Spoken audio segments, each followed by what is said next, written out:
Anxiety is the forerunner to so many of these things, and that's what I want to talk to you about. But when I look carefully at the many treatments that were provided, particularly for dealing with people with anxiety, I saw a lot of parallels about what I was learning and always known about God and how God seeks to engage with us. It's funny how that happens, isn't it? That people in a secular sphere discover what we already know in a spiritual sphere. And it's the truth of God. It's the truth of God. No matter what society, no matter how they might seek to deny it or even dismiss it, or the truth of God stands up and shines through, as we were singing. So, one of the most important things in all of these treatments for anxiety is, and those suffering, especially with mental illness, is people need to know they are seen, that they're acknowledged, that they're heard, that they're listened to, that they're understood, that they're not making it up, that they're not soft or weak, or if you go back into the sort of stigma that is attached to mental illness, people are taught to think like that.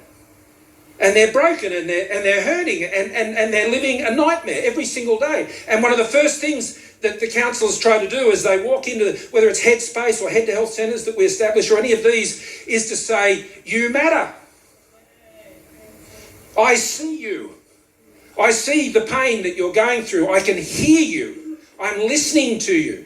I'm taking you seriously. I am acknowledging what's happening to you. You are at the centre of this conversation we're having. And that's how God sees you. That's how God understands anxiety. God knows that anxiety is part of the human condition. I joked before the previous service, and Matt's here. Look, I know this. My physical body, if he and I go and play tennis, not only will it be humiliating, embarrassing for me, he might try and be kind to me as he was when we first met a few months ago. But I tell you what, I'm walking off that court, sore, hurt, aching for days. He would never know he'd played me. Because that's my natural human condition. Anxiety is the same, and God knows that. God knows what you're going through. God knows that it's part of who you are as a human being. How do I know that God knows that? Well, he spent 3 years here on earth with 12 very anxious guys. Every single day. They're anxious. I don't know if you've seen The Chosen. I have watched it, really enjoyed it. I'd encourage you to do it because it focuses a lot on the disciples and their humanity. And I know it's a creative interpretation of it, but it's a great watch because it shows their fallibility, their vulnerability, and how they were wrestling with all of this stuff going on. Jesus was there with them every day, understanding their anxieties. What does this mean? They'd leave their families behind. They had stuff going on with their mothers-in-law. They had all sorts of stuff going on, and Jesus was there walking with them every day, saying things to them that was just blowing their minds. I can imagine their anxiety. God was there with Abraham when he told his wife, I'm just taking Isaac up the hill. And he walked with him up that mountain. God was there when Noah got on that ark. Felt everything was lost. He was with Moses in the desert. He was with Joshua at the walls of Jericho. I often reflect on this one, and I did when I was Prime Minister, and the day, in fact, I became Prime Minister.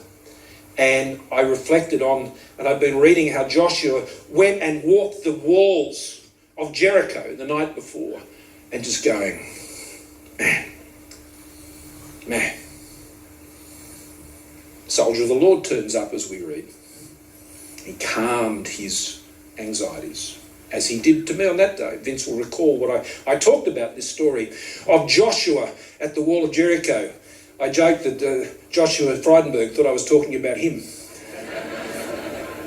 a dear friend, great guy. He was with Gideon when his army reduced to 300. He was with David as he was chased by Saul. He was with Elijah when he sat under that bush. He was with Shadrach, Meshach and Abednego as when they were looking to throw them in the furnace, the people who were throwing them into the furnace were consumed by the fire. I'm telling you, Shadrach, Meshach and Abednego had no, as far as we can understand, any foreknowledge about what was about to happen. In their natural selves, it involved a pretty quick end. But yet there they were. And God walked with them through the fire and dealt with their anxieties. Yes, amen. He's with Daniel in the lion's den. He was with Nehemiah on the wall with his sword and his trowel. He was with Esther before the king. He was with Mary when her pregnancy started to show. Could you imagine her anxieties in that cultural setting at that time? 6-8 months dealing with that. He knew, but you know, how do I know that God understands that anxiety is part of being a human being? The Garden of Gethsemane. That's where the first blood was shed. The night before. As he sweat drops of blood for you and for me in that garden and experienced an anxiety I suspect